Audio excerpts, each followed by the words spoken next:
দেখুন বন্ধুরা, আজকে আমি বাটা মাছ বেছে কেটে নিচ্ছি। বেগুন দিয়ে তেল ঝাল করব। আপনারা পুরো ভিডিওটি দেখতে থাকুন।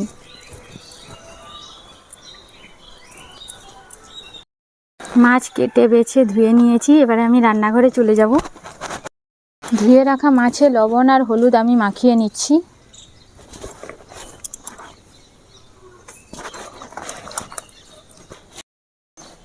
মাছে লবণ হলুদ মাখানো হয়ে গিয়েছে। যেহেতু বেগুনের তেল ঝাল করব, সেই জন্য একটা বেগুন নিয়েছি। বেগুনটা কেটে নেব।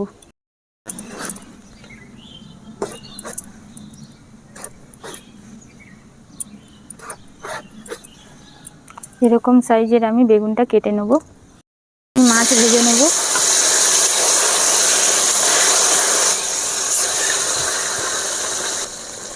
মাছগুলো আমি কড়া করে ভেজে নেব। এবারে আমি বেগুনগুলো ভেজে নেব।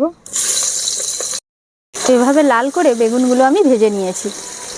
বেগুন ভাজা হয়ে গিয়েছে। এবারে আমি বেগুন ভাজাগুলো তুলে নেব।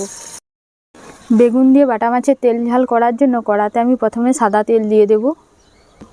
তেল গরম হয়ে গেলে আমি চিনি দিয়ে দেব, গোটা গরম মশলা, কালো জিরে, শুকনো লঙ্কা দিয়ে দেব।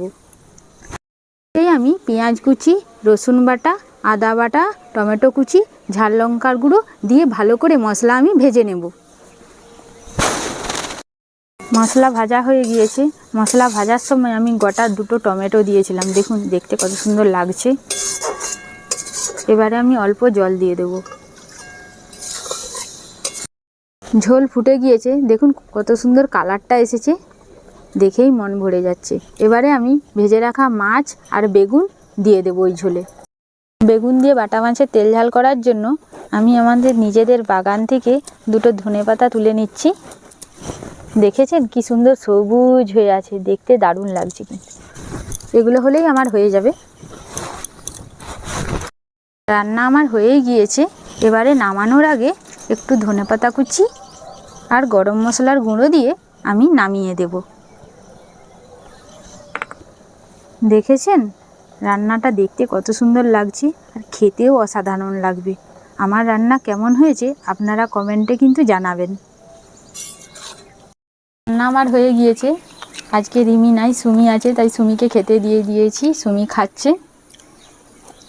কেমন হয়েছে সুমি? দারুণ হয়েছে। দারুণ হয়েছে। সুমি তাহলে খেতে থাক। আজকের মতো ভিডিওটি এখানেই শেষ করছি। আমার ভিডিওটি যদি ভালো লাগে ফেসবুক থেকে দেখলে পেজটি ফলো করবেন, আর ইউটিউব থেকে দেখলে চ্যানেলটি সাবস্ক্রাইব করবেন। সবাই সুস্থ থাকবেন, ভালো থাকবেন। টাটা।